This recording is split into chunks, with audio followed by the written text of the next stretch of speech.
Summer வந்துருச்சு doctor, skin care tips சொல்லுங்கன்னு கேட்குறீங்களா? நான் எப்பயுமே எக்ஸ்டர்னலுக்கு மட்டும் சொல்கிறேன் டாக்டர் இல்லைங்க. இன்டர்னலாக ஸ்கின் எப்படி கேர் பண்ணுறதுக்கான இந்த 3 விஷயங்களை பார்க்கலாம். அதில் ஃபர்ஸ்ட் ஹைட்ரேஷன். எப்பயுமே ஸ்கின்னுக்கு வந்து நீங்கள் டீஹைட்ரேட் ஆகாமல் பார்த்துக்கணும். அதுக்கு நீங்கள் என்ன அவாய்ட் பண்ணணும் தெரியுமா? டீ, காஃபி அவாய்ட் பண்ணணும். அதுக்கு பதிலாக ஹெல்த்தியான ஆப்ஷன்ஸ் ஃபாலோ பண்ணுங்கள். Tender coconut water, butter milk இதெல்லாம் எடுக்கும்போது ஸ்கின் ஹைட்ரேட்டடாகவும் இருக்கும், பிளம்பியாகவும் இருக்கும். செகண்ட் விஷயம், அந்த டேவை ஸ்டார்ட் பண்ணும்போதும் சரி, அந்த டேவை எண்ட் பண்ணும்போதும் சரி, ஒரு ஷவர் எடுங்க. இது எதுக்குன்னா, யூஸ்வலி வந்து சம்மரில் வந்து நிறைய ஸ்வெட் அவுட் ஆகும். அந்த ஸ்வெட்டெல்லாம் என்ன பண்ணுன்னா உங்கள் போர்ஸை வந்து கிளாக் பண்ணிக்கும். ஸோ நீங்கள் ஷவர் எடுக்கும் போது அந்த போர்ஸ் ஓப்பன் அப் ஆகி உங்கள் ஸ்கின் வந்து ஹெல்த்தியாகவும் இருக்கும், பாடியோட ஹீட்டும் கம்மியாகுங்க. தேர்ட் விஷயம், இன்டர்னல் சன்ஸ்கிரீன்.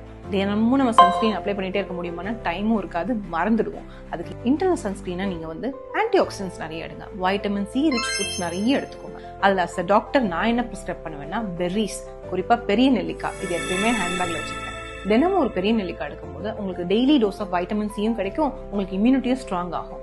ஸோ டாக்டர் நான் இதுதான் ஒரு ஹெல்த் கேர் டிப்பை ஃபாலோ பண்ணுவேன். இது உங்களுக்கு பிடிச்சிருந்தா உங்கள் ஃப்ரெண்ட்ஸ் அண்ட் ஃபேமிலி சர்க்கிளுக்கு ஷேர் பண்ணிடுங்க. தேங்க்யூ.